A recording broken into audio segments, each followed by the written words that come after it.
আল্লাহর একজন বান্দা অনেকদিন যাবত ইবাদত করে।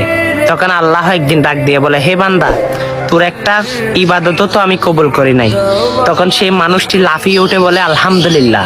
তখন রব্বে করিম বলে, কিরে তুই এত বছর ইবাদত করলি, আমি বললাম তোর ইবাদত কবুল হয় নাই, তুই আলহামদুলিল্লাহ কেন বললি, এরকম রাফাইয়ে কেন উঠলি? তখন সেই বান্দা বলে, আল্লাহ, আপনার তো কোটি কোটি বান্দা, তার মধ্যে আপনি আমাকে কিভাবে দেখতেন? আল্লাহু আকবার। আপনি দেখেছেন মানে আমি সেই জায়গায়, আপনি যেহেতু আমার খোঁজ রাখতেছেন, আমি সেহেতু আমি নেকির জন্য চিন্তা করি না। যেখানে রব্বে করিম আমাকে প্রশ্ন করে বসে, আলহামদুলিল্লাহ, সে রব্বে করিম যেটা বলে সেটা পালন করতে আমি রাজি। হ্যাঁ, আমার আল্লাহ কেমন জানেন? দয়াবান, সুমৃত, সুবাহান। আমার আল্লাহ হচ্ছে রহমানুর রহিম। সেই আল্লাহ অবশ্য দয়ার সাগর, গুনাহগার থেকে মাপ বেশি করতে জানে। হ্যাঁ, সে রবির প্রতি বিশ্বাস রাখুন।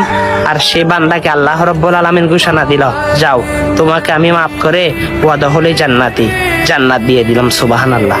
আপনি তো শুনেছেন এবার এগুলো সকল মানুষের কাছে শেয়ার করতে বলবেন না। আমিন।